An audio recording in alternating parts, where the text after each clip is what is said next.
All right, guys, I've done videos about fat adaptation before, and I've gotten a lot of questions lately. I got a question like yesterday about fat adaptation. So instead of just pointing you to my old video, I'm going to do a whole new video on how to get fat adapted. Now, before I start, I just want to say that this is my take on fat adaptation. So if you're following a diet or workout, whatever that I'm talking about in my YouTube channel, my Instagram, you buy one of my diets, one of my workout programs, you get coaching from me or whatever, anything that comes directly from me, this is my definition of fat adaptation. Okay, so don't come and say like, the Mensa Society of the Mayo Clinic said that the definition of ketosis is 5379.8 divided by 4. And like, you're wrong. No, I'm not wrong. This is my take on fat adaptation. So like I said, if you want to follow anything that I've done, you need to understand what I'm going to talk about in this video. Good. First of all, let me just say that there is a huge difference between ketosis and fat adaptation. A lot of people get wrapped around the axle. They're like, I need to measure my ketones, and it's going to take a week or a month or however many days to get into ketosis. And, what are your levels? Are your levels higher? Are your levels lower? Are you in ketosis? And do you take your blood, or do you use your urine to test? Or, how do you find out if you're in ketosis or not? Ketosis is not a big deal. All ketosis means is you are burning fat for energy. Okay, you don't have carbs. Either A, you're on a low-carb diet, B, you haven't eaten carbs in a while, C, you're fasting and haven't eaten anything in a while, D, you're exercising to such an extent that you're completely out of carbs, okay? You completely blasted through your glycogen stores and you have nothing left but fat for fuel. Because the bottom line is, if you have no fat for energy, you can either die or you can burn fat for fuel. So your body, in most cases, is going to say, well, given the choice of death and burning fat, you're going to just go ahead and burn fat. And it is a very fluid thing, okay? I'm going to give you an example. King Keto himself, Brandon Carter, before he was actually on the ketogenic diet, back when he was doing like intermittent fasting, and if it fits your macros, he was eating a lot of carbs.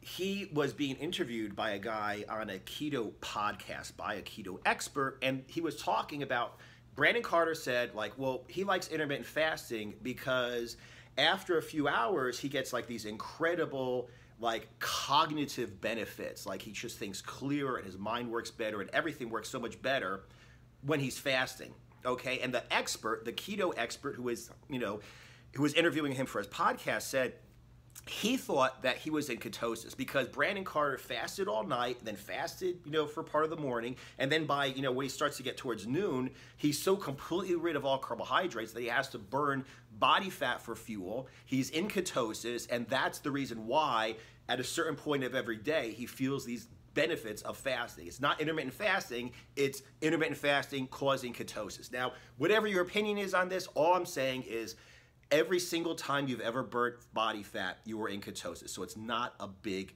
deal. It's nothing to worry about, okay? Take out the carbs and your body will burn fat for fuel. So what is the big deal, okay? What I noticed, okay, with a lot of people that get really great results from a low-carb diet, and I'm certainly one of them, is they are carb, sugar, whatever addicts, okay? There is an actual chemical addiction to sugar. Carbs, but especially sugar, okay? And like I said, those are some of the best people, and I'm one of them, that get some of the best benefits from being on a ketogenic diet or a low-carb diet because you can't stop overeating the carbs. When you take the carbs away, you don't have nearly as much of a desire to eat so many calories, okay? I keep saying, like, if you put a box of donuts in front of me, I can't eat one or half of one. My girlfriend could, like, take a bite of a donut and put it down and forget about it and then, like, hours later throw it away because she forgot about it. With me, you give me a donut, I'm going to eat the rest of the dozen. Either I'm going to eat them, you're going to kill me trying to get to them, or I'm going to kill you and then eat the other 11 donuts. There is no eating one donut, okay? I am a carb addict. I'm a sugar addict. So it goes to follow that a lot of people, when they first go onto a low-carb diet, it's not so much getting into ketosis, okay? That's the problem. It's getting over a carb addiction. Now, I used to smoke cigarettes, okay? And when I quit smoking cigarettes, it sucked.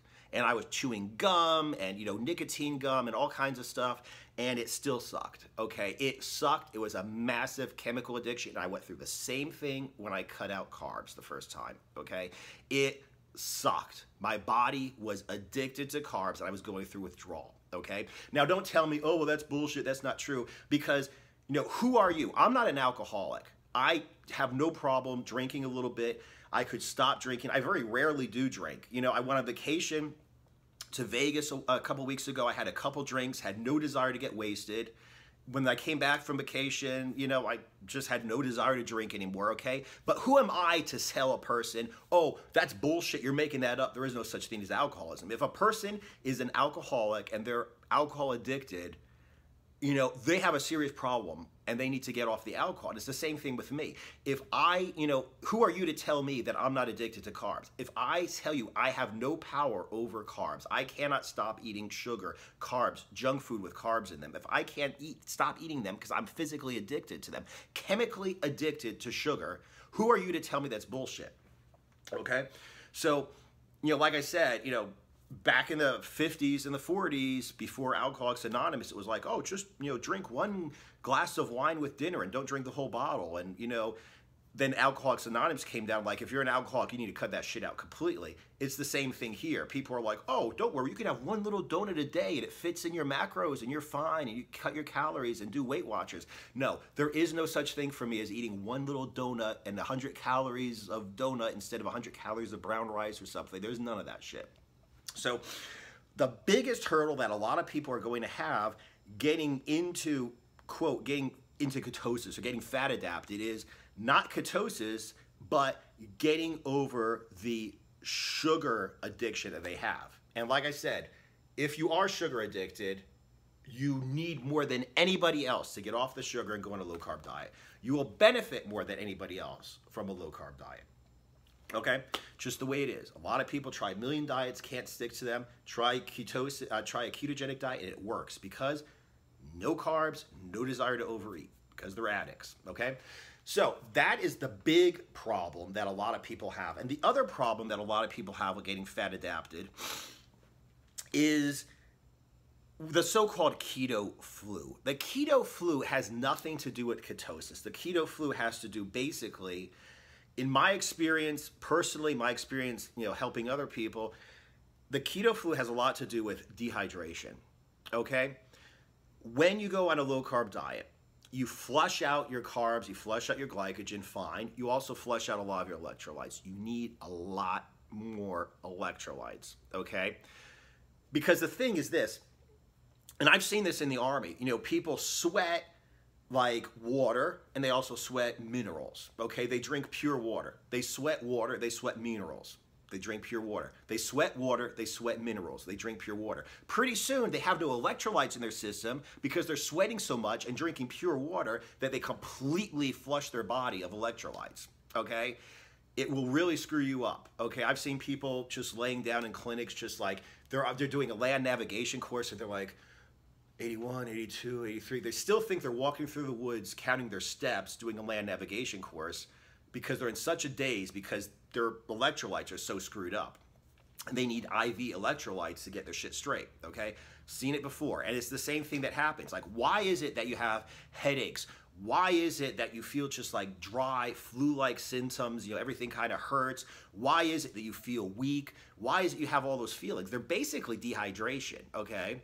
So to get fat adapted, to get through the keto flu, what you need to do are two things. You need to drink a lot of water, an incredible amount of water. I'm just gonna throw out there a rule of thumb, a gallon. If you work and sweat a lot, whether it's workouts or work or just being in a hot environment, you need to drink more, okay? But a good rule of thumb is like a gallon a day, okay? And if any doubt, if you're thirsty at all, drink more because thirsty means you are already dehydrated. You're already suffering from dehydration if you're already thirsty. Okay, so there's that. number one. Number two, okay, is what, like I said, if you don't have electrolytes in your body, you're not going to hold the water. So you'll be drinking water all day and still thirsty. You'll drinking all water all day, still have headaches, still be weak, still have flu-like symptoms because you're not retaining the water, okay? So what do? Well, you take in electrolytes, okay? The big ones are sodium, obviously, and potassium. What I do is I use sea salt on everything I eat. I just throw sea salt on. Then I throw when I'm cooking, and I throw a little bit more on when I'm eating it. I throw on a massive amount of sea salt. That handles my sodium. There is something called no salt, okay? It is a sodium-free salt substitute that is high in potassium. So that is my potassium source. I take a shaker of no salt, which is a potassium source, a shaker of sea salt, which is a sodium source, and I put it on all my food. I also take calcium and magnesium tablets, okay, or actually they're like capsules. Not very expensive. They're, I just take 3 of them a day, okay. But the big deal is the potassium and the sodium, especially the sodium. So basically, when you're doing this diet, put salt on everything, okay. One of the best pieces of advice that I give to people is to drink some form of sodium first thing when you wake up in the morning, when you're getting fat adapted, or when you have any problems with the keto flu, okay? So I'll take like a couple bouillon tubes, get like a big mug of hot water, put a couple bouillon cubes in it, okay, drink that, a lot of sodium in it, and then I'll drink an equal amount of cold water, okay? So I'm getting this big mug of water with bouillon cubes, plenty of sodium in it. Then I get another big container of water, and that's a great way to start my day. I've already got some sodium in my body. I've already got a lot of water in my body, and from there I just continue as the day goes, okay? So taking a lot of electrolytes, especially sodium, drink a lot of water, okay? Another thing that has nothing really to do with ketosis, fat adaptation, keto flu, but another thing that's a major issue, okay, that a lot of people have problems with is fiber, okay? I take a sugar-free psyllium husk fiber supplement every day, okay? Yes, I try to eat green vegetables. Yes, I try to eat salads. Yes, yes, yes, yes, yes. The fact is I get in a lot of fiber just from my fiber supplement, okay? So if I eat more salads, that's great. If not, I still have my baseline set up. So I suggest, once again, if you're going on a low-carb diet, that you also take a psyllium husk, sugar-free psyllium husk fiber supplement every night, okay? And also green vegetables and things, but the important thing is you get the baseline set up with the psyllium husk, okay? That is an absolute game changer, okay, in my entire life. Not just going on low-carb diets, but just in general, my well-being has changed when I added that fiber supplement to my life. The absolute most important supplement that I've ever added, ever, okay? If I had a choice between fiber supplement and TRT, I would drop the TRT and stay on my fiber supplement. It's that important, okay? The only thing that's more important than that, in my opinion, is water. So anyway, take in fiber, okay? And also make sure you're getting in enough fat, okay? So when you're getting yourself fat adapted, okay, obviously cut down your carbs as much as possible. Okay, as much as possible. Don't worry about how many grams you can get, like 30 grams of carbs a day, net carbs, or 50 grams a day of total carbs. People talk about things like that. The bottom line is keep the carbs as low as humanly possible. So do I sometimes eat cottage cheese when I'm on a low-carb diet? Yes. Are there carbs in it? Yes. Should you eat cottage cheese when you're getting fat adapted? Absolutely, positively not. Stick to the basics.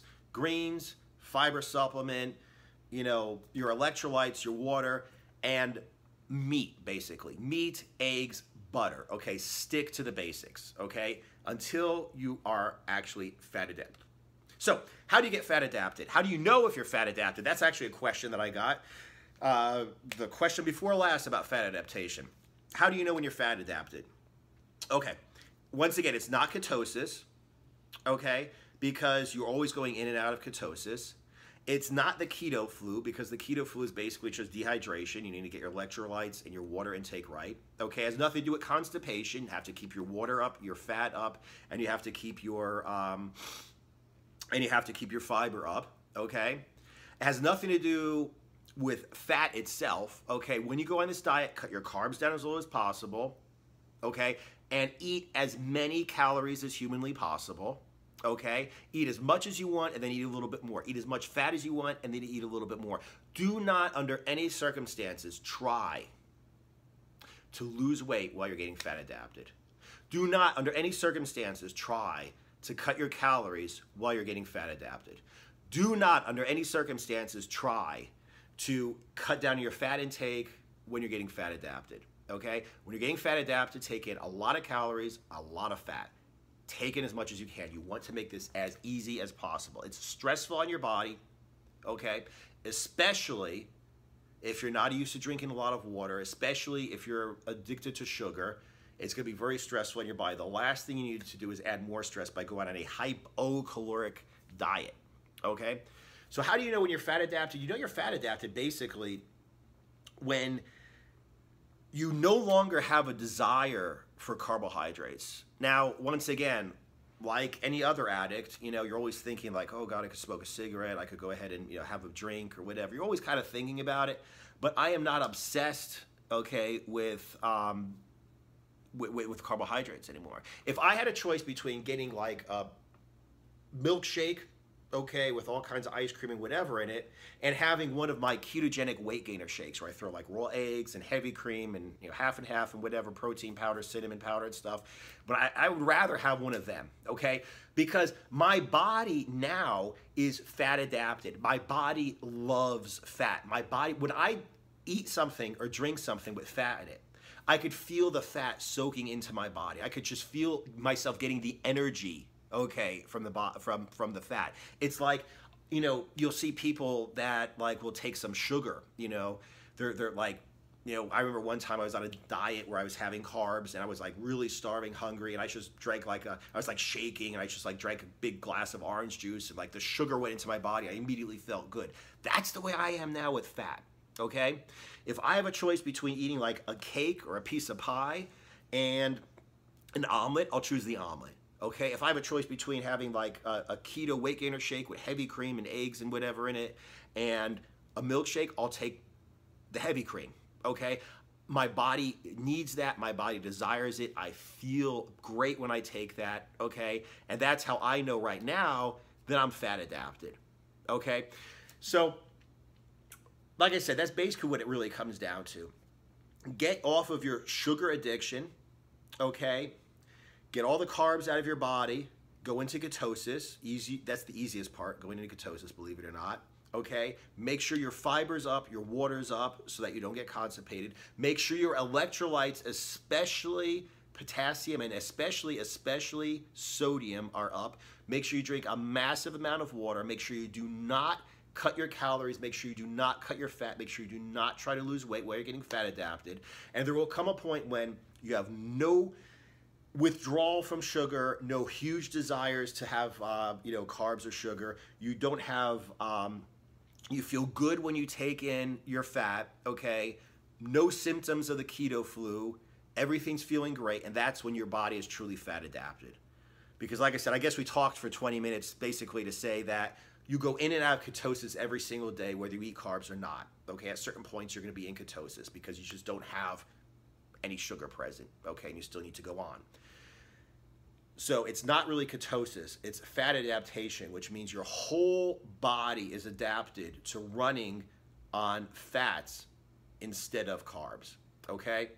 Like I said, you know, your electrolytes, your water balance, you know, your fiber, your ability to, you know, use your digestive system, you know, everything, okay? You're emotionally, you have no emotional addiction to carbs. You actually look forward to having all these keto meals and stuff, and that's when you are truly fat adapted.